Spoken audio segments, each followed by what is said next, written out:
A ver, jóvenes y señoritas, buenas noches con todos y todas. Celeste, ¿me confirmas el audio? Bueno, Sí, doctor, se escucha. Doctor, buenas noches. Gracias. Nuevamente, buenas noches con todos y todas. Hoy día vamos a hablar sobre lo que es la historia de la medicina legal. Como toda disciplina, como toda ciencia, tiene su línea de vida, ¿no? Su evolución. Que en realidad, en el caso de medicina legal, ha evolucionado casi a la par con la medicina clínica. Claro, la medicina clínica primero y posteriormente de esos avances, de esos conocimientos, la medicina legal ha ido aprovechando de la mejor manera, ¿no? La medicina legal no data pues del presente siglo, no es producto de la globalización, de la tecnología médica, ni tampoco es producto de estos altos indicadores de criminalidad, ni en el Perú ni en el mundo, sino data incluso antes de Cristo, data de siglos anteriores. En el caso del Perú, por ejemplo, en el Imperio Inca, probablemente ya existían conocedores no solo de la medicina, sino también de la medicina legal, que a través de estos tres únicos preceptos incas podían vivir en armonía o simplemente en una comunidad que respetaban las normas de convivencia, pero también sancionaban drásticamente, en este caso, algunas faltas o algunos delitos, ¿no? Eran expertos probablemente en medicina legal porque solo ellos han sido capaces de momificar a la perfección a la momia Juanita, que después de 500 años fue encontrado en la cordillera Jampato de manera íntegra. Es la momia, diríamos, más perfecta nunca antes encontrada en el mundo.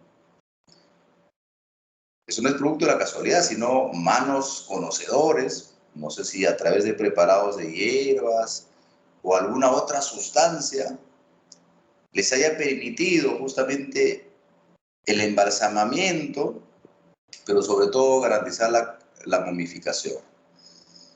Hasta ahora ni la medicina científica puede lograrlos. Si bien es cierto, cuando se embalsama a los cadáveres se usa bastante formol, etcétera, ayuda, pero más allá no se sabe. A veces tienen mucha razón los historiadores, los críticos de la historia en decir que Machu Picchu, Sacsayhuamán, la fortaleza inca no es producto de la humanidad, sino es producto de lo sobrenatural, es producto de los extraterrestres. No así, no necesariamente. Lo que pasa es que no ha habido evidencias escritas, por lo que se pone en tela de juicio la capacidad mental, la capacidad arquitectónica, la capacidad médica del imperio incaico. Los quipus, que era una forma de comunicarse a través de cuerdas atadas con nudos, no ha sido suficiente como para descodificar cómo era su forma de vida en el Imperio Inca. Los relatos de Huamán Mayala, de Inca Garcilaso de la Vega y otros textos de historia del antiguo Perú no han sido suficientes. Sin embargo, la medicina, al igual que la medicina legal, ha evolucionado de aquellos tiempos.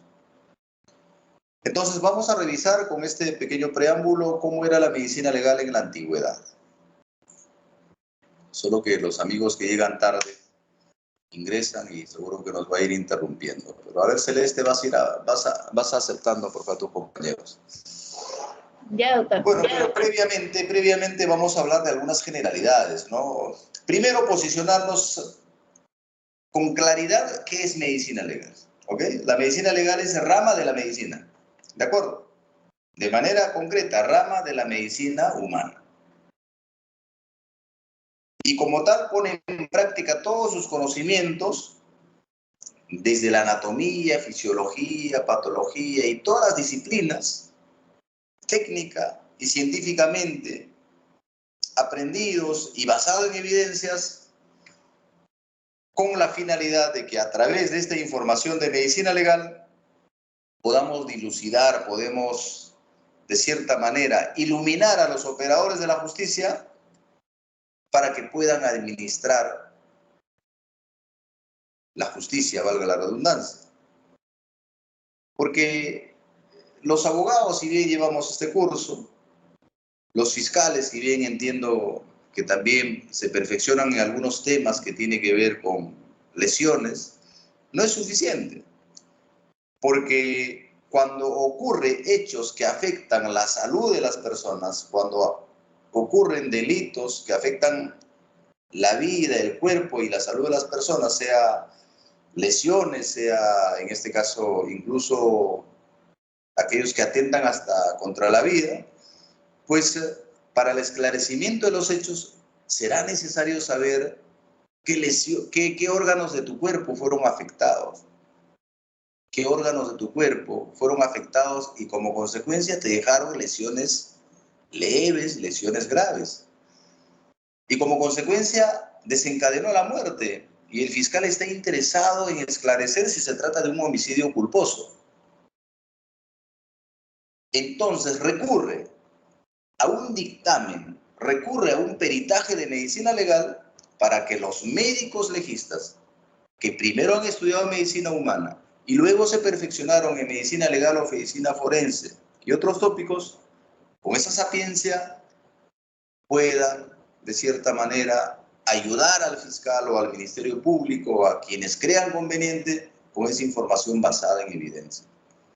Entonces, con esa información, los operadores de la justicia pueden continuar con la investigación, formalizan la investigación o simplemente archivan la investigación.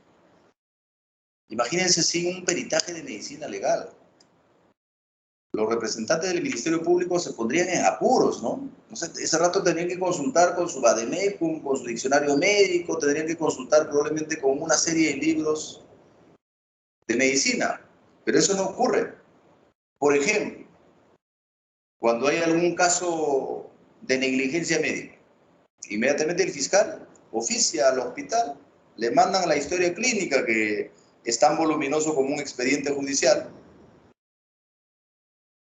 y el fiscal lo único que hace es recibirlo, probablemente le va a dar una ojeada, aunque no entienda algunas escrituras médicas ni algunas abreviaturas, ni sepa qué hoja corresponde, qué parte de la historia clínica es. E inmediatamente lo oficia, recibido el Ministerio Público, esa historia clínica pasa a la División de Medicina Legal. En División de Medicina Legal sí hay médicos que conocen, que se han preparado y que desde esta división pueda hacer su pronunciamiento o el examen post facto de la historia clínica. Revisar la historia clínica si guarda relación con los hechos que se está investigando. Si durante la atención han aplicado protocolos o las guías clínicas que tiene en este caso el MINSA de salud y todos los establecimientos de salud. Entonces es el médico que finalmente va a revisar de inicio a final la historia clínica y va a decir si está bien la atención, si ha encontrado vacíos, si ha encontrado en este caso excesos. Y con esa información, pues los representantes del Ministerio Público finalmente administrarán la justicia, ¿no? Juntamente con el Poder Judicial. Entonces, mis estimados alumnos y alumnas, medicina legal es una disciplina necesaria que une al derecho y a la medicina. Y ambos justamente se auxilian, pero principalmente la medicina le auxilia al derecho. Entonces, en algún momento alguien decía, cuando hacíamos clases presenciales, doctor, yo quisiera especializarme en medicina legal. Claro, lo pueden hacer ustedes, no hay problema. Pero no podrán ejercer como médico legista, porque para ser médico legista primero estudias medicina legal o medicina humana en una universidad, haces tu especialidad, ganas un concurso en la división de medicina legal y puedes hacer las funciones de médico legista. Claro, otra cosa es los peritos de medicina legal. También hay peritos, como por ejemplo el perito psicólogo, que estudia psicología, igual se prepara y finalmente hace peritajes psicológicos. Hay peritos psiquiátricos, en la que el perito psiquiatra puede, de cierta manera, auxiliar a este equipo de medicina legal para los informes correspondientes. El biólogo forense, el odontólogo forense, y probablemente si es un caso relacionado a infanticidio, relacionado a neonatología, pediatría, incluso sea necesario el auxilio de un pediatra o de un perito neonatólogo. Y si quieren profundizar algún caso de muerte materna o en relación al esclarecimiento de hechos de posibles negligencias médicas durante la atención de parto o durante una atención de cesárea, convocarán a un perito ginecólogo obstetra. De acuerdo, entonces, la División de Medicina Legal actúa de manera interdisciplinaria. No basta solo ser médico legista, sino además se necesita de otras disciplinas. Es un trabajo integral. Entonces, estos conocimientos médicos, y entre paréntesis, aprendido en la carrera de medicina, pues es llevado al campo jurídico para la administración médica. Sin el auxilio de medicina legal, gran parte de estos procesos judiciales carecerían de objetividad. Serían muy subjetivos, porque una cosa es la percepción del fiscal, la percepción del juez, la percepción del abogado, porque yo de abogado puedo decir, no, esas son lesiones leves, pero después de un examen médico-legal, finalmente señala de que no son lesiones leves, son lesiones graves. Entonces, si se trata de lesiones leves o lesiones graves, hay una total diferencia, ¿verdad? De acuerdo a las últimas modificatorias del Código Penal, las lesiones graves, claro, podrían tener mayor penalidad y las lesiones leves menor, ¿no? A ver, antes de seguir, les voy a rogar que no manipulen. Lo que pasa es que la sensibilidad de las tecnologías a veces por este medio virtual hace de que las diapositivas, cuando intentan manipular, etcétera, se nos va. Entonces, me esperan un ratito para volver a recargarlo, porque si no hablo nada más sin la diapositiva y no creo que sea conveniente para ustedes.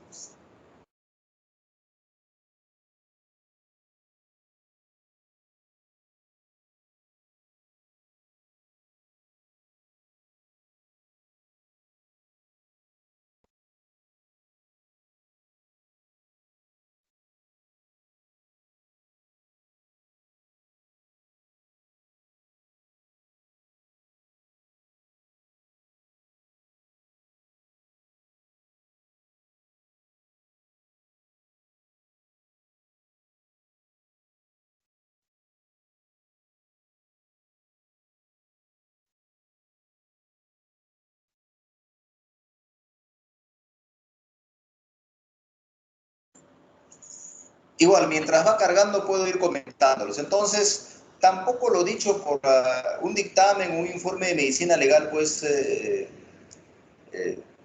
es lo último, o es el determinante, como decimos. No, el legista también es humano, podría tener excesos, podría tener falencias.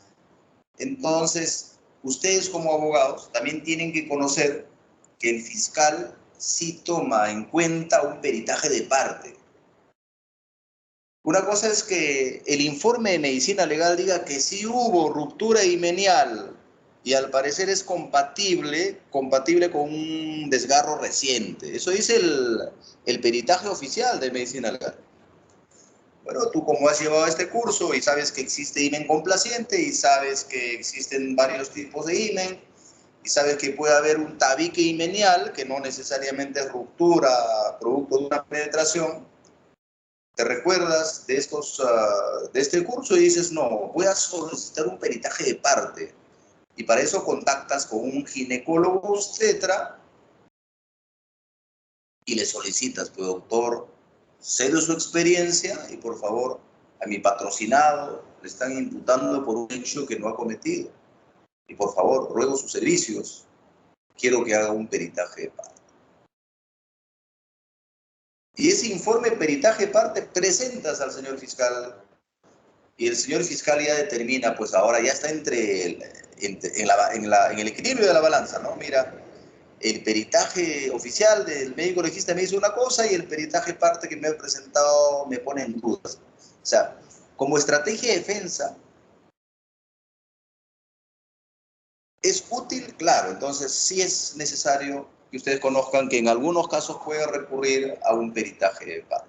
Ya va a depender ya del fiscal, o del señor juez cuando tenga que ponderar ambos documentos. Muy bien, entonces, dicho esto, ya saben que la medicina legal es muy importante y es rama de la medicina humana, no es rama del derecho, pero es una disciplina vital como una disciplina auxiliar para la administración de justicia. En este contexto, entonces, desde la medicina legal se enfoca y se ve a la salud como el completo bienestar, no solo físico, sino también mental, incluso social. O sea, lo que dice la Organización Mundial de la Salud es que tener buena salud no solo es la ausencia de la enfermedad, sino es estar bien físicamente, estar bien mentalmente. Y lo más difícil también es estar bien socialmente. Es el ideal de la Organización Mundial de la Salud que al parecer no es compatible con ningún mortal en el Perú. Porque en el Perú podemos estar bien físicamente, pero tal vez haya algún daño cerebral en la salud mental.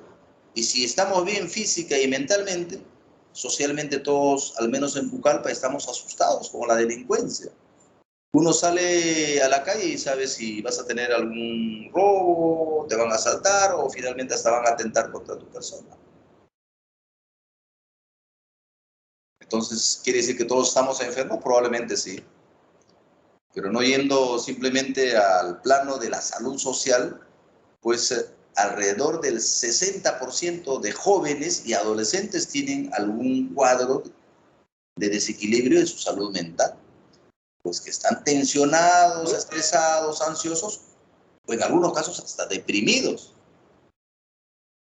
Es una feliz coincidencia lo que dice el doctor Víctor Palomino, que no es mi primo, sino es una feliz coincidencia por el apellido, psicólogo del Hospital Regional de Pucallpa, dice, mira, la mayoría de adolescentes que llegan a mi consultorio es por depresión. ¿Por qué se deprimen los jóvenes? Muchas razones, ¿no? No solo es temas familiares, no solo son temas académicos, también son temas sociales. El joven acosado en la calle, el joven hostigado en su centro de trabajo. Entonces, mucho cuidado que no solo desde medicina legal se tiene que concentrar, o ustedes como abogados cuando tienen que patrocinar en algún momento decir, pero no tienes nada, yo no veo ningún morateado en tu cuerpo, o sea, refiriéndote a la equimosis. O simplemente dices, pero te veo sana. No, es que estar sano no significa que no tengas ninguna lesión en tu cuerpo. Estar sano significa que también tienes que estar bien mentalmente. Y eso no lo dice el médico legista, eso lo va a tener que decir el perito psicólogo, después de un peritaje psicológico. Y si vamos a llegar al otro plano de tu salud social, imagino que incluso tenemos que recurrir a otros profesionales como psiquiatras, sociólogos.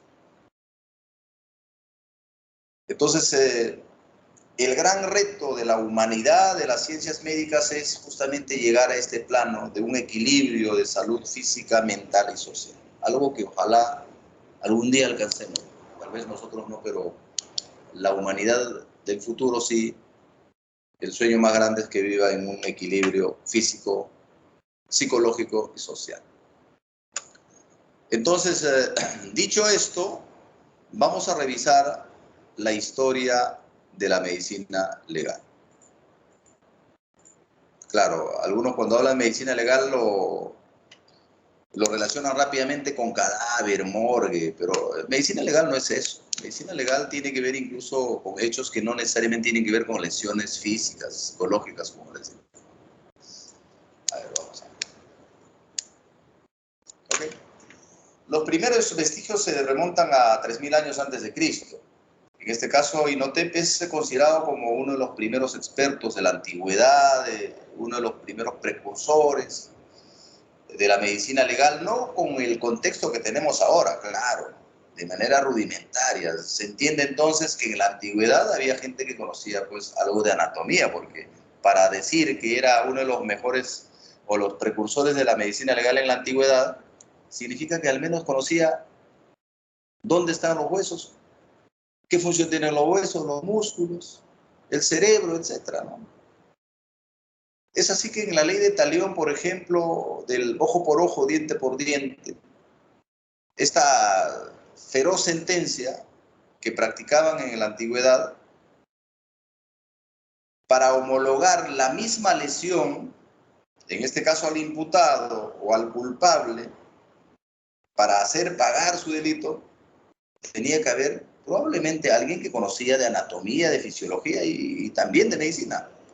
Porque si la víctima había sido lesionado, digamos, ha sufrido una luxación digamos, de rodilla, luxación de rodilla, y es la rodilla izquierda,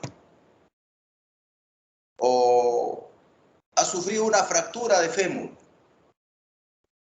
o simplemente ha sufrido una equimosis de gravedad, digamos, en ventrículo derecho.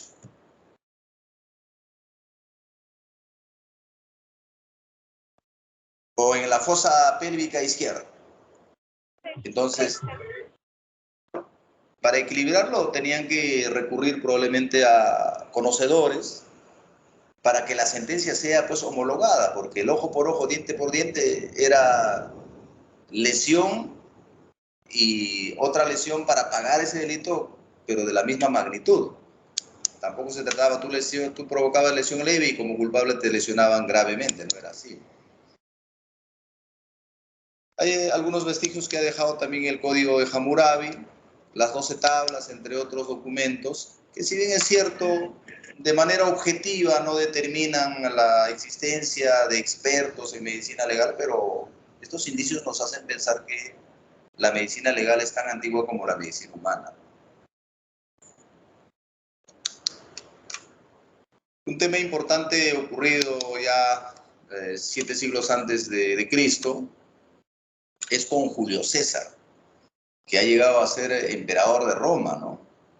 En este caso, Numa Pompilio había decretado que todas las mujeres moribundas o que producto del parto, el embarazo, fallecían, para su inhumación necesariamente tenían que hacer una extirpación de la cavidad uterina para sacar al feto.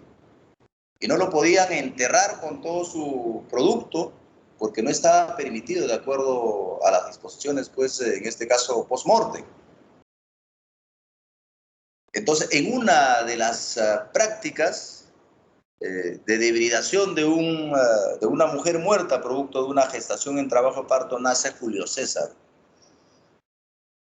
Y en honor a él, así dice la historia de la medicina, en este caso le llaman pues a la operación del parto por vía alta cesárea, ¿no? Entonces, Julio César da origen a este nombre que hasta ahora se arrastra pues en estos partos por vía alta, que se llama cesárea, operación cesárea. Entonces, antes de Cristo, hace más de 2500 años, ya sabían que había probablemente un útero y dentro del útero estaba el feto o el producto. Eso era simplemente gracias a los conocedores de aquellos tiempos. Un poco más reciente, época cristiana, la Lex Cornelia, Aquilia, el Código Carolino, hablan ya sobre aspectos importantes como temas de homicidio, como temas de toxicología o envenenamiento. O sea, para determinar si ha sido envenenado o no, tenía que ser alguien que conoce pues, los químicos, alguien que conoce probablemente sustancias que son capaces de envenenar a una persona. O sea, no puede hacerlo un común mortal.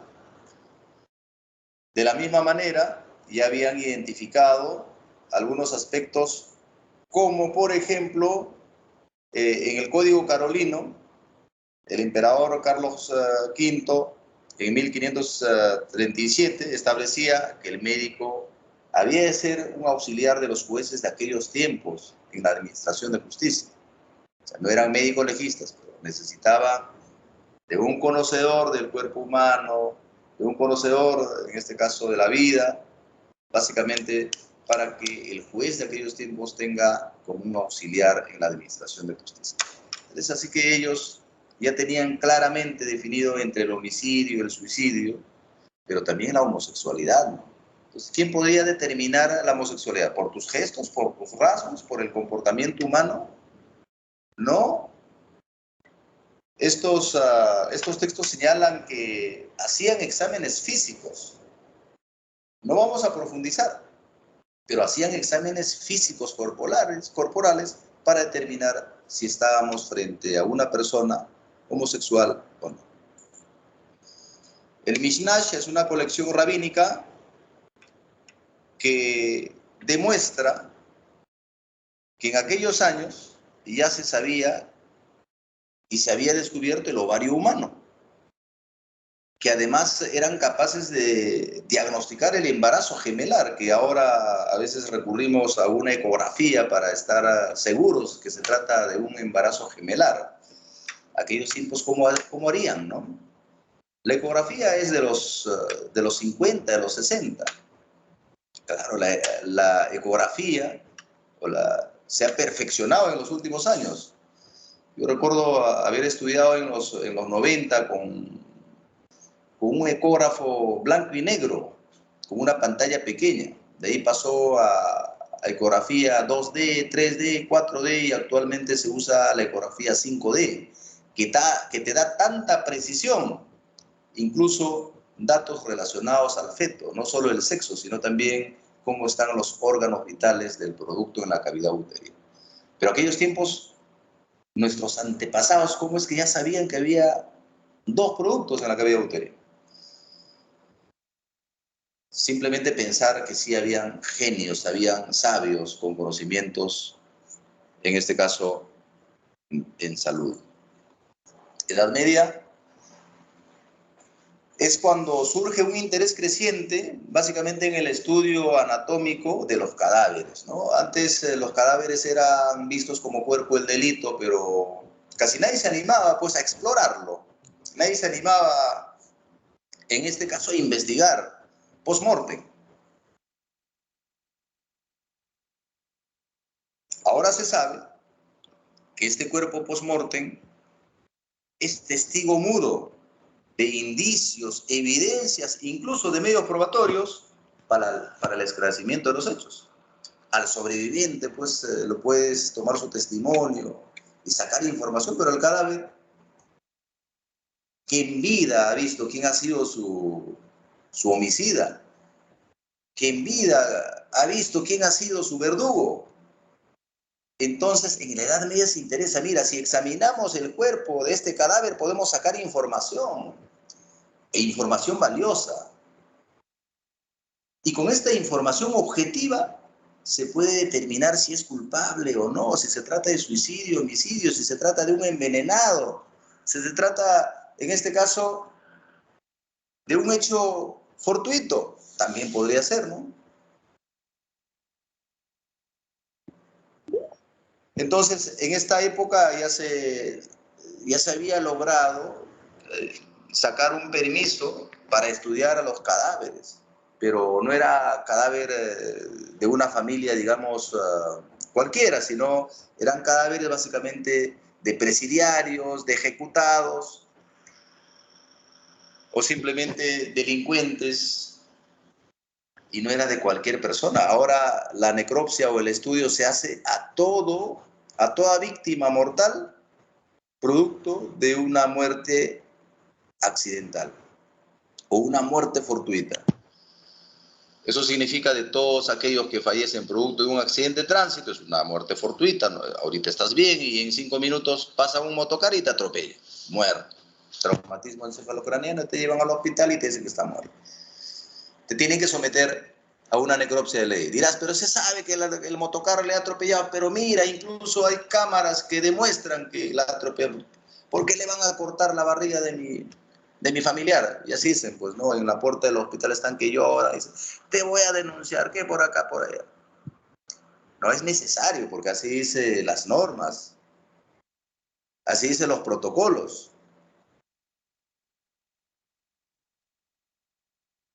Llega un paciente a emergencia con 2 heridas de bala, los médicos le auxilian, entra a sala de operaciones, 3 horas, muere. a la morgue y al día siguiente le tienen que hacer necropsia. Pero los familiares dicen, se sabe que ha venido baleado, ya, por favor, déjenos que por acá. No, pues, se tiene que someter a un examen riguroso mediante la necropsia. Pero antes no era así, pues, ¿no? Ahora sí se ha perfeccionado y es importante, ¿no? Siempre cuidando la dignidad de las familias, siempre cuidando también el respeto por ese cuerpo post-mortem. Entonces, este interés por el cuerpo post-mortem ha desarrollado de sobremanera la medicina legal. Y ni qué hablar, pues, ¿no? La administración de justicia ha sido más objetiva. Entonces, Pablo Sachia es uno de los precursores de la medicina legal como tal, porque él empieza ya a escribir textos, publica textos y justamente Pablo Sachia es considerado como el padre de la medicina legal. Con su sapiencia empieza a darle un contenido técnico y científico ya en el siglo XVI. Uno de los textos que más sobresalió justamente era el llamado Cuestiones Médico-Legales. Entonces, a Pablo Sachia, nuestro reconocimiento como padre de la medicina legal. Aunque otros ponen en tela de juicio y dicen que fue Ambrosio Paré, fue Durkheim, pero internacionalmente Pablo Sachia es conocido como padre de la medicina legal. Ambrosio Paré aportó muchísimo, también ha escrito muchos libros y es considerado como el padre de la cirugía, de la misma manera como el padre de la anatomía. Entonces, Ambrosio Paré ha aportado muchísimo a la medicina clínica, pero ha tenido sus aportes también en el campo de la medicina legal. En 1807, en Reino Unido, en la Universidad de Edimburgo exactamente, el profesor Andrés Durkheim crea la cátedra de medicina legal. Entonces, como tal, recién, o sea, la medicina legal como cátedra tiene un poquito más de un siglo, de 2 siglos, ¿verdad? Siglo XVIII, siglo XIX, y que gracias a esta cátedra se masifica en el mundo que para ser, en este caso, médico legista o ser asistente o auxiliar en la administración de justicia, pues era necesario llevar cursos de esta magnitud universitaria. Entonces, en la edad ya contemporánea, hablamos del siglo XX, ya hace poco, la medicina legal se ha caracterizado por ser una disciplina científica, técnica, basada en evidencias, al igual que la medicina. No bastaba ver lesiones externas, sino era necesario explorar la profundidad de nuestro cuerpo en las 4 cavidades: cavidad craneana, cavidad torácica, cavidad abdominal y la cavidad pélvica. Los hallazgos eran determinantes o son determinantes hasta ahora. Entonces, se promueve el perfeccionamiento académico y científico en todo el mundo. Nacen diversas especialidades. Especialidades como psiquiatría forense, toxicología forense, pediatría forense. Y gracias a eso es lo que ahora la medicina legal pues se ubica en la posición necesaria como tal adscrita al Ministerio Público en el Perú. Muy bien, entonces esta rápida pincelada de la historia de la medicina legal nos posiciona que el avance de la medicina legal no es de un solo momento, no es de un siglo, es de muchos años. Claro, esta información podía ser mucho más amplia, lamentablemente pues en la antigüedad no se dejaban evidencias escritas, ¿no? Y la compilación de una serie de información como ahora vamos a revisar de la historia de la medicina legal en Perú carece de cierta objetividad, pero tienen un sustento, porque mucho de lo que se hacía en el imperio de los incas seguimos practicando, y vamos a revisar la historia de la medicina legal en el Perú. En cada época, lógico, ¿no?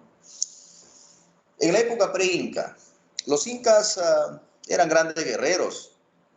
Eso se reconoce, no solo su inteligencia, sino también se reconoce, en este caso, sus conocimientos en muchas áreas, en la arquitectura, en temas relacionados, en este caso, a tejidos, a medicina tradicional, al uso de hierbas, a uso de raíces, pero también al conocimiento probablemente profundo, en este caso, del cuerpo humano. Porque los incas, si bien es cierto, captaron gran parte de la sabiduría de los huaris, de los chancas, a quienes han colonizado a través de sangrientas batallas, es que en esta cultura pre-inca, huari, chanca básicamente y otros, han encontrado cráneos con perforaciones tan precisas que ahora es conocido como trepanaciones incas, ¿verdad? Pero no es que hayan sido solo los incas, sino antes de los incas sí ya hacían estas intervenciones. Y aquellos tipos no había, primero, anestésicos. Segundo, no había cirujanos. Tercero, no había el instrumental médico que tenemos ahora. ¿Con qué fines harían? Ese es el primer gran dilema, ¿no? Hay dos hipótesis. El primero, como dice Pedro Huiza, es que se pudo haber hecho con la finalidad de enajenar los espíritus malignos que se posicionaba en los enfermos mentales. Claro, su cosmovisión de los pre-incas, al igual que de los incas, era de que la locura, la demencia, era producto de lo sobrenatural y que si es que está poseído, se necesitaba liberarlo y para eso lo tenían que perforar el cráneo. Entiendo que los resultados eran lo peor, ¿no? Eso es lo que imagino. Y la segunda hipótesis que señalan es que se pudo haber hecho con fines médicos. Ahora se sabe que después de un traumatismo encefalocraneano, por ejemplo en accidentes de tránsito, la víctima cae de cabeza, se chanca la cabeza, no tiene protector, no tiene casco y sufre traumatismo encefalocraneano, por lo general de gravedad. En otras palabras, se desmaya, entra en coma, porque producto de ese golpe, los vasos capilares y la irrigación del cerebro, que es un órgano muy débil y sobre todo muy delicado, pues ocurre una microhemorragia o una hemorragia y por ende coágulos, los cuales le somete pues en este caso a un estado de coma. Pero ahora tienen pues radiografía, ecografía, no suficiente, tomografía, no es suficiente, resonancia magnética. Y el neurocirujano tiene una información mucho más amplia y dice, no, hay 5 centímetros cúbicos de coágulo de sangre. Hay 1 centímetro cúbico de coágulo de sangre y necesitamos retirarlo. Claro, después de una operación como la que vemos en el dibujo, lógico, ahora también hacen ya no trepanación, sino ya utilizando anestésicos, utilizando, en este caso, material médico adecuado, hacen esta debridación y finalmente lo retiran el coágulo.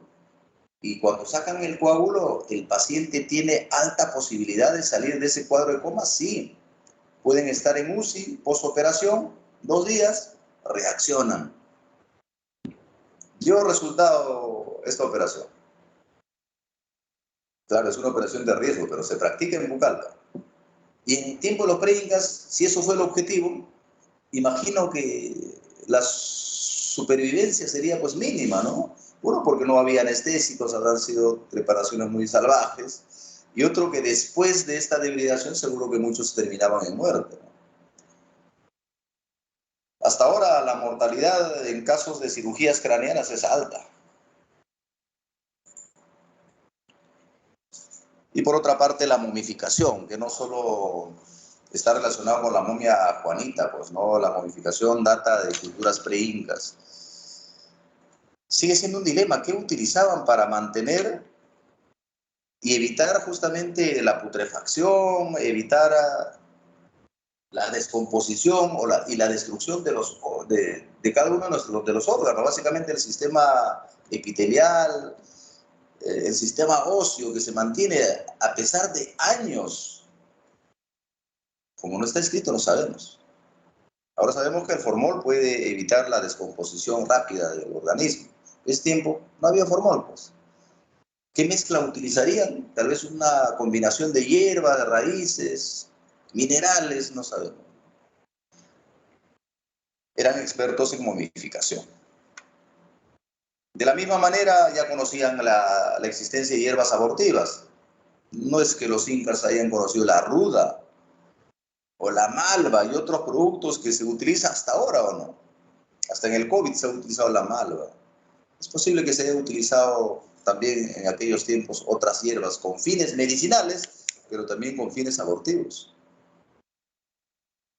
Claro, los testimonios señalan de que también pudieron haber hecho con fines antropofágicos y para no ofender a los dioses de aquellos tiempos, pues cesáreas bárbaras, ¿no? Porque en aquellos tiempos los embarazos gemelares o partos gemelares eran considerados como una maldición de la naturaleza. ¿Qué ha pasado? Como hasta ahora decimos, este acutipado.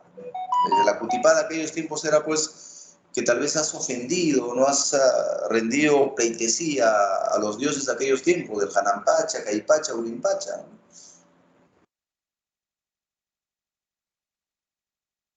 Ya dijimos entonces que lo más resaltante, aparte de la preparación, era pues el embalsamamiento y básicamente la forma como manejaban la conservación de los cuerpos post-mortem. Y ahí en el incanato todo lo que estamos hablando se perfeccionó. Porque en el incanato, si bien es cierto que no había alcohol destilado o alcohol etílico como tal, sí se embriagaba. Utilizaban chichejo. Y que el anestésico de aquellos tiempos era justamente embriagar, digamos, hasta cuarto o quinto grado de intoxicación alcohólica y someterte a procedimientos quirúrgicos aquellos tiempos. Y los incas se perfeccionaron trepanaciones craneanas con tanta precisión. Ahora los médicos neurocirujanos tienen y los traumatólogos tienen brocas, tienen serruchos eléctricos, pero adecuados como para el cuerpo humano. ¿Por aquellos tiempos qué usarían? Piedras con filo, bueno, conocían metales como el oro, la plata, pero ¿qué utilizarían? No hay testimonio escrito. Claro, siempre ha rebasado el mensaje de que la justicia inca era intachable. Los castigos eran severos. Tal es así que el adulterio era castigado incluso con pena de muerte. Pero también en el incanato ha quedado claramente demostrado que había mucho machismo, ¿no? Y siempre, no solo desde los pre-incas, seguro que muchos años más atrás, la mujer siempre era excluida. Hechos de infidelidad que ahora ocurre, no solo en las mujeres, sino en los varones, pues en el tiempo de los incas, el más castigado, incluso con pena de muerte, era la infidelidad ocasionada por la mujer. Por eso no se castigaba al marido que mataba a su mujer en plena infidelidad, simplemente al contrario, era perdonado. Entonces, desde ahí ha ocurrido todo esta, diría, desastre de machismo en el Perú, de la discriminación hacia las mujeres, pero ahora las mujeres han ganado bastante terreno y siguen ganando, y tienen que seguir ganando, porque aún todavía hay exclusión por las mujeres. Tiene que seguir habiendo empoderamiento de las mujeres. Y los varones tenemos que progresivamente dejar de ser machistas. Tenemos que pensar en el enfoque de género. Esto no es ideología de género. No es que estoy a favor de las mujeres. Lo que pasa es que en la humanidad, tanto mujeres y varones tenemos los mismos derechos. Hay algunos roles fisiológicos distintos, pero los cuales no excluyen de responsabilidades al varón, como por ejemplo en la paternidad. La mujer concibe, se embaraza 9 meses y los varones tenemos que colaborar, ¿no? En el parto es la mujer que participa en el trabajo de parto, los varones tenemos que estar como soporte. Y en la lactancia materna es la mujer que alimenta al producto, al feto, al neonato. Y los varones tenemos que estar ahí. Eso no es propio de las mujeres. Lo que pasa es que sí hemos aprendido, así nos han enseñado. Entonces, esta de que el varón que encontraba a su mujer en infidelidad y era aceptable que lo mate, ahora es considerado como feminicidio, ¿verdad? Muy bien.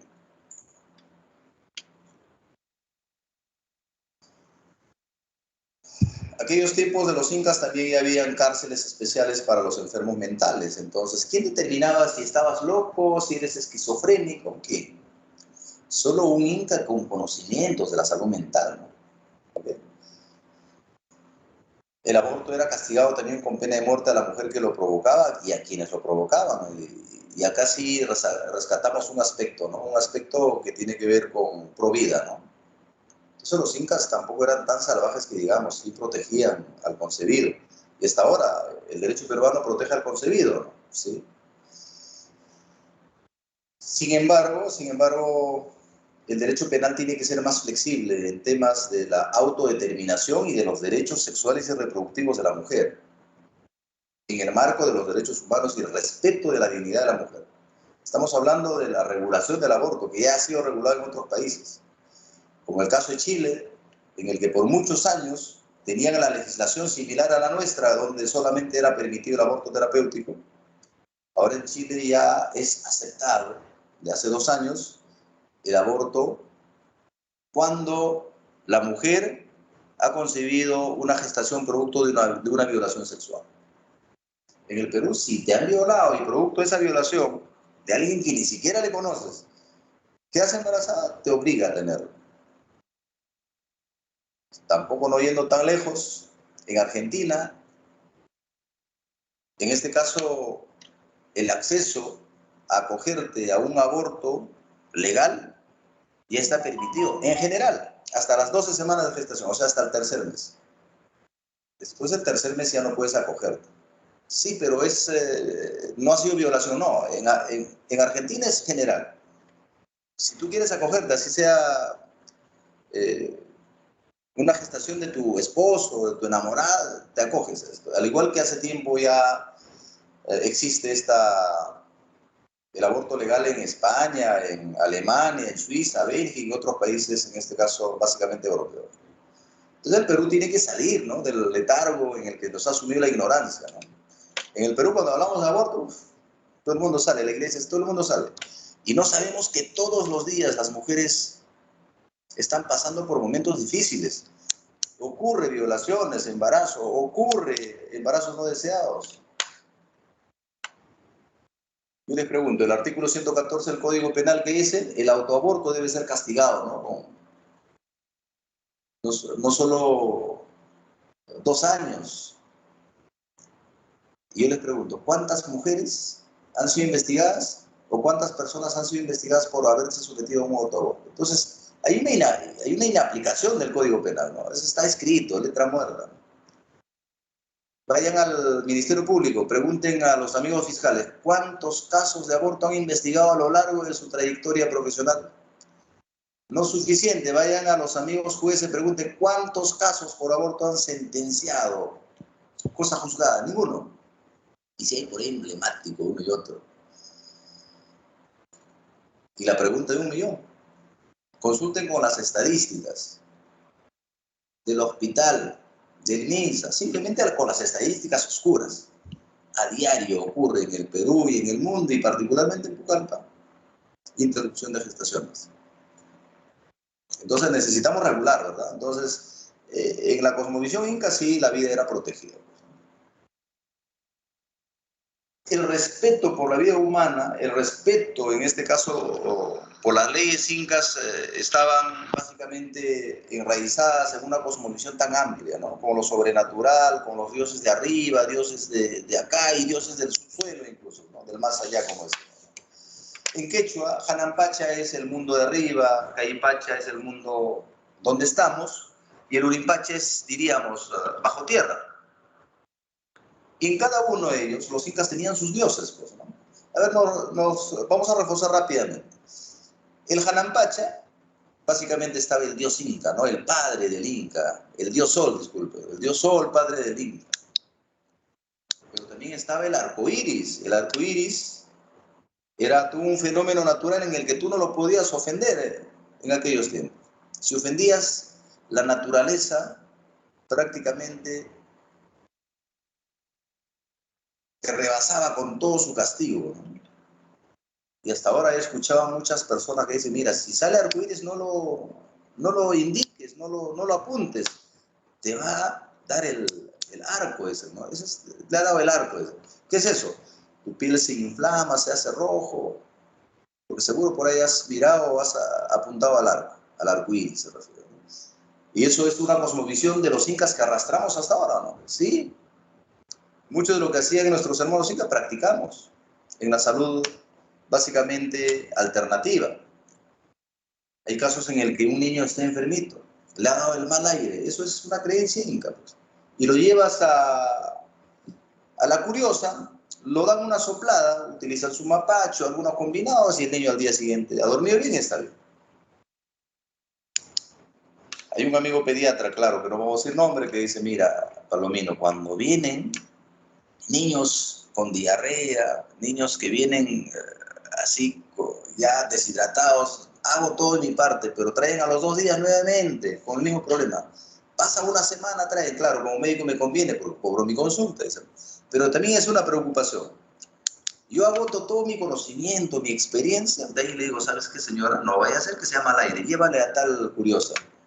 Imagínate, en vez de mandar a otro hospital de mayor complejidad, le manda a otro. Pero hay que respetar esa cosmovisión también del médico, porque él cree en la medicina alternativa. No todo es medicina científica. Y doctor, ¿qué pasa? Y después cuando vuelve a la consulta me dice, doctor, gracias. La señora le dio una soplada y mi hijo ya está bien. O sea, algo que el pediatra no le ha sanado en 15 días, la curiosa con una soplada le sana. ¿Eso ocurre o no? ¿Cuántos de sus familiares lleva a ver a estas curiosas? Hay que respetar. También respetaban mucho la atmósfera, por ejemplo, la contaminación no existía tanto, ¿no? Los aires, los ventarrones, cuando había huracanes, ellos rezaban, porque eso eran los dioses, pues, del Janampacha. No solo era la luna, no solo era el sol. El Caipacha, el mundo de aquí, básicamente en los apus, los cerros más elevados, o las tumbas de los antepasados, eran venerados y respetados. Y si algún agricultor, si algún ganadero de aquellos tiempos quería pasar por sus tierras de los apus, de las cordilleras más elevadas, tenía que hacer ofrendas, llevabas pues de cierta manera el pagapu, que era una manera de rendir agradecimiento y pedir permiso. Si no hacías eso, pues que se desencadenaban sequías, castigos divinos, y las familias creían eso. Entonces, vivían en una armonía, en un contexto de paz con la naturaleza. Ahora no nos interesa. Botemos botellas descartables, plástico al río. No, aquellos tiempos el agua era venerado. Ellos eran conscientes que el agua daba vida.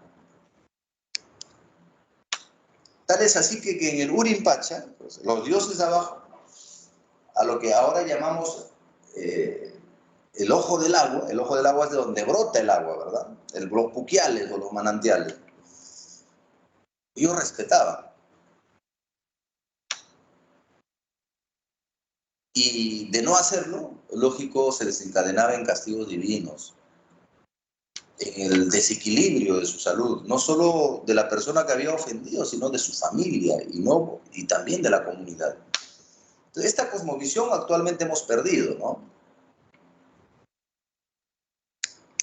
Y producto de esta pérdida de cosmovisión es justamente la aparición de muchas enfermedades. Entonces, a los incas, por una parte, eran machistas, tenían castigos salvajes, pero también tenían un admirable respeto por la naturaleza. Entonces, para nuestros hermanos incas, la enfermedad era el resultado de una relación alterada con las fuerzas sobrenaturales, con esos dioses de Janampacha, Caipacha y Urimpacha. Entonces, el tratamiento de la enfermedad no era pues farmacológico como ahora lo tenemos, sino era con una entrega de la religión, la magia y la experiencia práctica también de muchos que ya conocían de la importancia de las hierbas, de las raíces, de las hojas y seguro también de algunos minerales, ¿no? Sí, es cierto, existía pues castigos severos, como por casos de homicidio, la pederastía, el bestialismo, la prostitución, delitos de robo, ociosidad, la mentira, todo era castigado. Solo había 3 preceptos incas y acertadamente, aunque no lo promueven, disculpen si tienen amigos que trabajan en el Ministerio Público, en su emblema o en su insignia del Ministerio Público dice Amazúa, Amayuya, Amajilla. La pregunta es si tienes un emblema de eso, pues mínimo tenemos que honrar esos 3 preceptos incas, ¿no? Para mí es un acierto, pero esforcémonos, nuestros amigos del Ministerio Público, en que así sea. Entonces, ¿cómo solo con esos 3 preceptos incas? Pues en la comunidad de nuestros hermanos incas podía reinar la paz, la tranquilidad. Mira, Pucallpa ahora se ha convertido en uno de los departamentos más peligrosos del país. Casi diario hay muertes por proyectil de arma de fuego. Casi a diario está ocurriendo homicidios. Con frecuencia están ocurriendo sicariatos. Ni qué hablar pues de los delitos comunes, ¿no? Eso siempre ha habido y ahora es tierra de nadie. Entonces, en parte uno admira a los incas, ¿no? Amazúa, Amayuya, Mejía, y acá todos trabajan todo. ¿Los incas habrán pasado hambruna? Bueno, la historia dice que no han pasado hambruna, porque estos 3 preceptos incas que dicen, sobre todo, Amajella, o sea, no seas ocioso, hacía de que no estén esperanzados, pero ¿quién me regala hoy? ¿Cuándo llegan los bonos? El Estado no hace nada, no, tenían que trabajar. El Inca daba tierras fértiles y le decía, ustedes trabajan eso. No para la familia, sino parte de los productos es para ustedes y parte es para el almacén, para la comunidad. Claro, habían sequías, sí habían. Habían años donde las tierras incas no producían. Pero ¿de dónde vivían entonces? De su almacén. De acuerdo a Manfoma de Ayala, los almacenes incas tranquilamente estaban asegurados para los siguientes 14 años. Puede ser un exceso, pero lo cierto es que los incas no morían de hambre. Ahora, ¿qué pasa con una sequía? Ni siquiera la industria, en este caso agropecuaria, de insecticidas, plaguicidas, puede salvar si es que nos llega una plaga o una sequía total. Un fenómeno del Niño colapsa todo el norte. ¿Mm?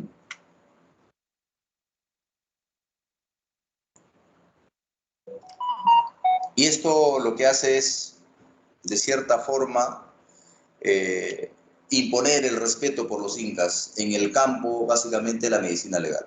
Se dice que la momia Juanita era escogido por conocedores, básicamente, de las características corporales de una niña que puede ser sometido a un proceso de momificación, porque a este proceso no se podía someter a cualquier persona, porque no todas las personas, en primer lugar, somos saludables, y no todos podemos ser aptos para este procedimiento.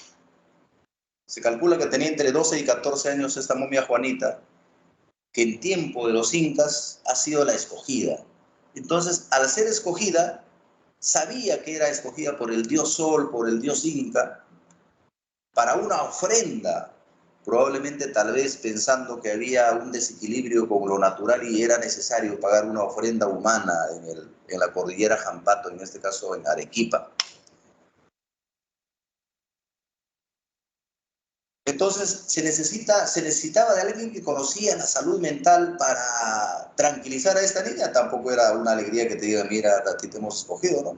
Soporte emocional, ahora que llamamos una evaluación, no solo un soporte psicológico, pero también su familia. Porque se dice que la familia que ha sido escogido de momia Juanita, en vez de ponerse a llorar, se han alegrado porque eran los escogidos, al igual que las aquellas, ¿verdad? Igual que las ñustas, o sea, las aquellas eran las mujeres escogidas que más adelante llegaban a ser pues su pareja o su mujer de los incas. La momia Juanita ha sido una de las escogidas, pero sí ha recibido un soporte emocional, soporte psicológico, pero también un tratamiento, digamos, nutricional, porque para someter a una momificación, al igual que ahora dicen, señora, mañana se opera y hoy día no va a comer nada, es más, se hospitaliza, NPO, nada por vía oral. Doctor, pero esto es de hambre. No, mañana se va a operar y nada. Entonces, como sabían que se va a momificar, entonces el conocedor de nutrición ya sabía qué debía ingerir días antes de la momificación. ¿Eso quién lo hacía? Solo aquellos que conocen el cuerpo humano, solo aquellos que conocen anatomía, solo aquellos que conocen salud, ¿verdad? Entonces, la momia Juanita es una clara evidencia que en el imperio incaico definitivamente habían conocedores de la medicina. Y la momia Juanita, ese conocimiento de la medicina lo relaciona con el conocimiento de la medicina legal, porque es una de las momias mejor conservadas. No solo maravilla con su belleza recreada a través de 5D, que pudo haber sido la más bonita de aquellos tiempos.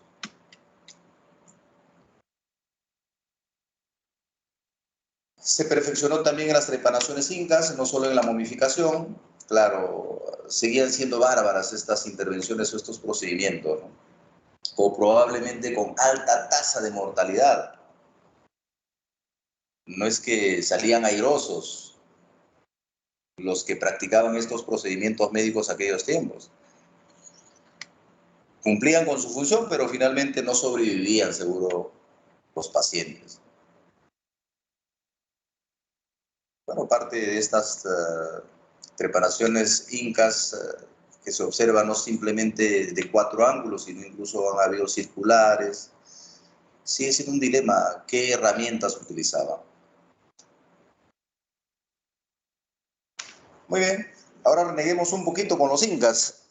Un error de los incas, a ver, no diría un error, sino un error de los españoles cuando conquistan a América y básicamente territorio peruano, es solo venir con su crucifijo, venir con su Biblia, venir con el cura Almagro, venir armados, traerme a los mejores, digamos, delincuentes entre sus tropas e invadir, en este caso, América, territorio peruano, e invadir a los incas. Hasta ahí entendible, ¿no? Porque en algún momento se dice que en Europa, en España, básicamente se pensaba que había una civilización que tenían que conquistarlo, ¿no? No, pero los incas ya no necesitaban, no estaban, digamos, en el salvajismo, los incas ya estaban con una cultura bastante desarrollada. Pero al venir los españoles, y esto es un tema estrechamente ligado con medicina legal, es que no traen médico. A pesar de que había médicos en España. Y al no traer médicos, al contrario, traen pestes, traen enfermedades, entre ellos enfermedades de transmisión sexual, ahora llamamos infecciones de transmisión sexual, sífilis, chancro, gonorrea y otras enfermedades. Cuando copulan y abusan a las mujeres incas, pues finalmente se enraiza y se queda en el Perú y se disemina en todo el resto de América. Traen la malaria, la fiebre amarilla, la tuberculosis. Entonces se dice, una parte de los incas murieron en manos de los espadachines españoles, bajo las armas y el sometimiento español. Pero gran parte de los incas murieron con plagas, con fiebre amarilla, malaria. No solo se llevaron en este caso pues el oro, la plata los españoles, sino también postergaron el sueño de los incas, que era justicia social, que era respeto, que era trabajo, honestidad, etc. Entonces, esto ha hecho de que en esta época de la invasión española no se desarrolle la medicina, al contrario, se ha retrocedido, porque los incas o los españoles con su cosmovisión han impuesto, y muchos incas que se resistían a aceptar el crucifijo, a aceptar el cristianismo, a aceptar la Biblia, pasaban a la horca, ¿no?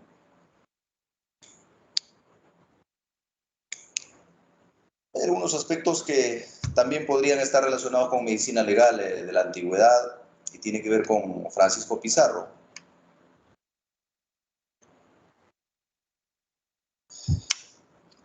Se dice que Francisco Pizarro no murió en una guerra, no murió en una batalla, no murió envenenado, sino se dice que fue asesinado. Y el asesinato de Francisco Pizarro pudo haber ocurrido en uno de los mejores espadachines que sabía cómo era la estructura física de la persona, sabía, como ahora sabemos, dónde es la yugular. Si tú quieres asesinar, a ver, digamos, estamos frente a un cirujano, digamos, con rasgos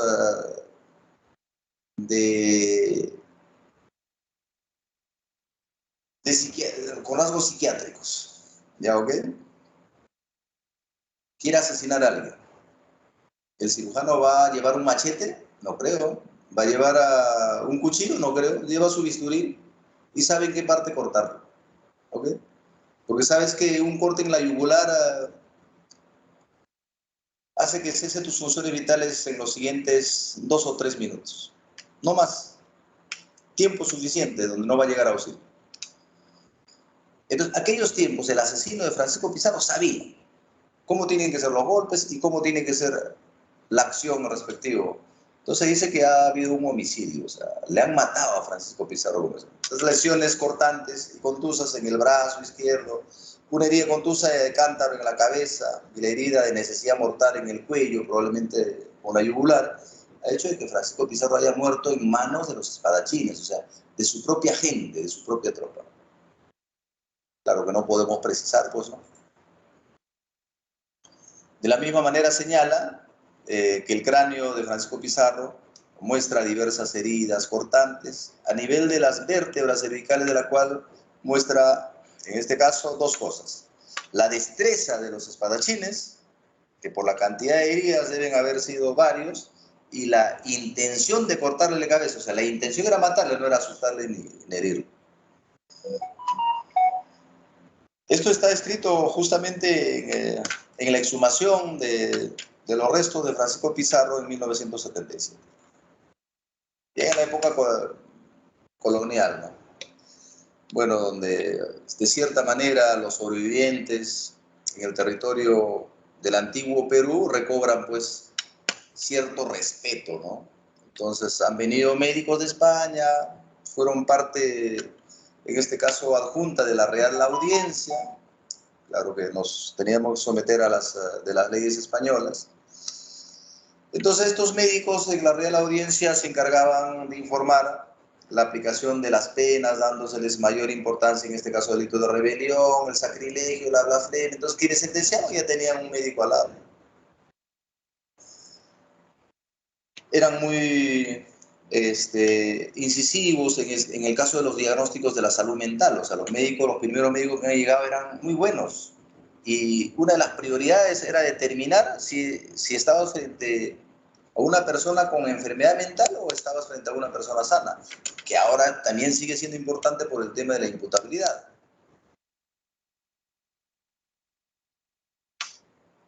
Ya en la época de la República, los médicos criollos, ¿a qué decían criollos? Eran aquellos que nacían en el Perú, hijos de españoles. Muchas de las madres eran, pues, incas, ¿no? Como Tupac Amaru, por ejemplo, fue un criollo, ¿no? Tupac Amaru su padre fue un español y su madre inca. El Inca Garcilaso de la Vega mismo es un criollo. Ahora le llaman mestizo ese, ¿no? Entonces, recién ellos se forman en España, regresan al Perú y traen conocimientos científicos. Ni siquiera en la colonia habían, en este caso, esta atención y la importancia de la presencia de médicos, sino posterior. Queda en este caso establecido entonces que la labor del médico legista se le asignaba a los médicos que estaban en la Policía Nacional, que es ahora, ¿no? Entonces, estos dependían primero del Ministerio de Gobierno hasta 1946 y posteriormente al Ministerio de Justicia, que hasta ahora existe con ese nombre. Claro, el Ministerio de Gobierno ya desapareció. En 1873 se encargó a los médicos de la policía el reconocimiento médico legal de las lesiones y atención en la morgue de Lima. Entonces, no solo hacían las atenciones de la salud mental, sino ya de lesiones, ¿no? Ya estamos hablando de lesionología, traumatología forense. En 1891 se realizan necropsias en el mortuorio del Hospital 2 de Mayo, que hasta ahora aún funciona. Empiezan a hacer en 1891 ya exámenes post-mortem. En el campo académico, en 1844 se establece la primera cátedra en la Facultad de San Fernando, en la Universidad Mayor de San Marcos, siendo su primer docente el doctor Juan Vázquez Solís, 1803.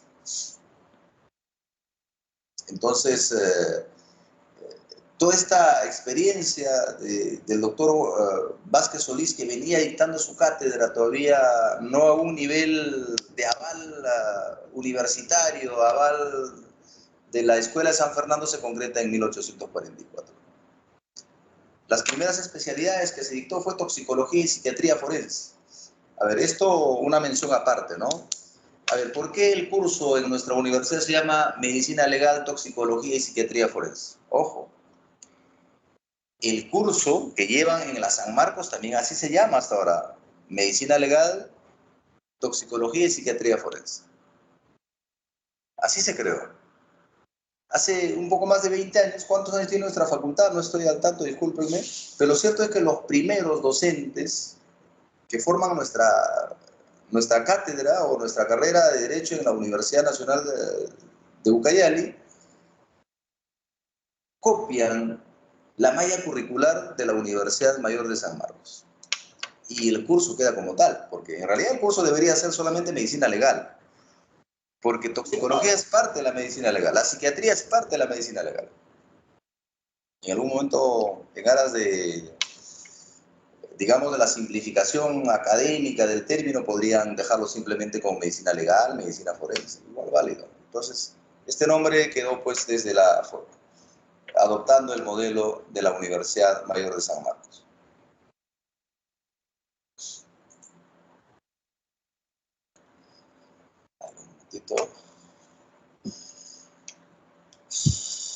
Entonces, el 4 de junio de 1855 se dispuso que en cada capital de departamento haya un médico. Más adelante, en 1872, en cada provincia. Entonces, los médicos, ¿cómo han ido copando progresivamente departamentos, provincias? Entonces, vivir aquellos tiempos ha sido bastante complicado. La mortalidad era altísima. Si aparecía esos tiempos el COVID, arrasaba con todo. Claro, grandes plagas que han habido aquellos tiempos, como la fiebre española, definitivamente arrasado con grandes cantidades de población. Ahora, ya hace poco, época contemporánea, pues en el siglo XX la medicina forense ha evolucionado, como ya les comentaba. Ha recurrido al conocimiento de la medicina clínica, de la medicina humana.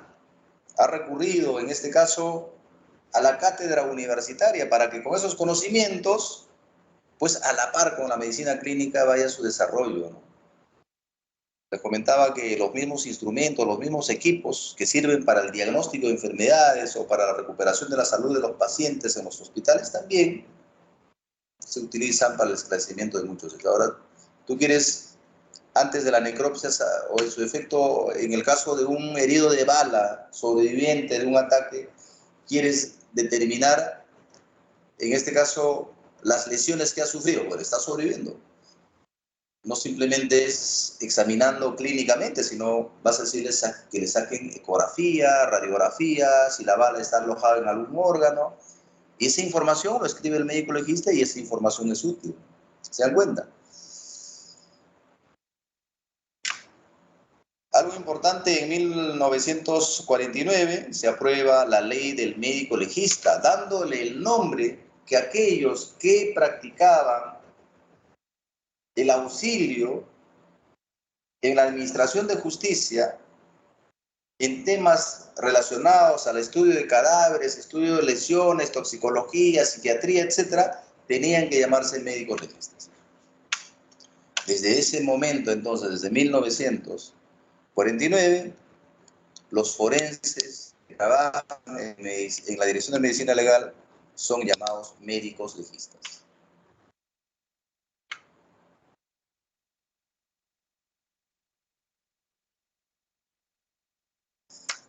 El 23 de mayo de 1985 se creó, en este caso, el Instituto de Medicina Leonidas Avendaño Ureta, que hasta ahora se llama como tal, ¿no? Leonidas Avendaño fue uno de los primeros catedráticos de la Facultad de San Fernando y que dictó también medicina legal por muchos años, el más reconocido, ¿no?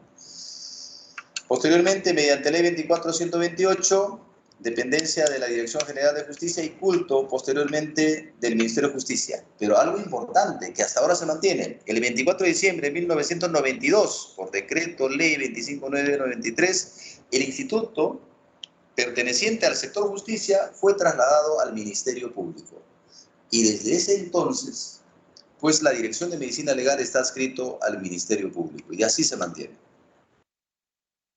Actualmente el Instituto de Medicina Legal, a través de sus divisiones de Medicina Legal, brinda servicios periciales y científicos forenses con arraigo técnico y científico a la ciudadanía que lo requiere y contribuye en la administración de justicia. Hay una serie de especialidades que ustedes conocen. Igual que cuando vas a un hospital está el servicio de ginecología, medicina, pediatría, traumatología, neurología, etcétera, también tiene especialidades la medicina legal. Se utiliza la tecnología, las ciencias, no solo es el microscopio, tiene su reglamento,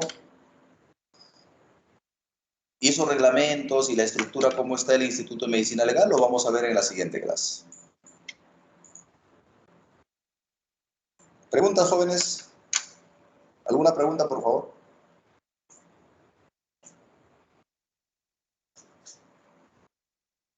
Se fueron, me dejaron solo.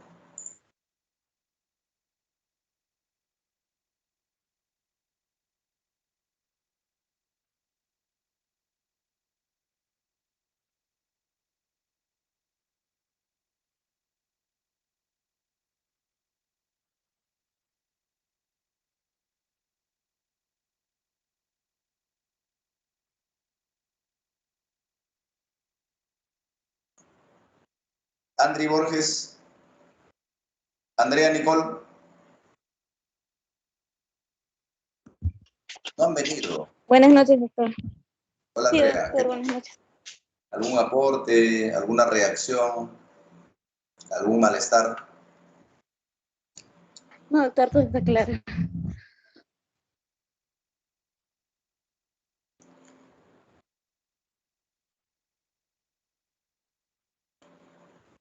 Celeste Najera. ¿Está Celeste Najera?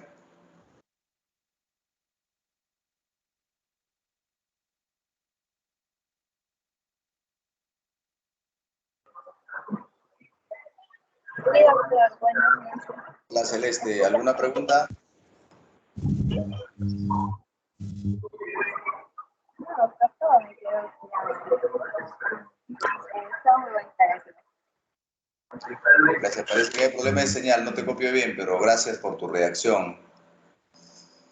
Claudia Cecilia Osores, ¿se encuentra? Doctor, buenas noches. Sí, ¿Qué tal, Claudia? ¿Alguna reacción, alguna inquietud, pregunta, aporte?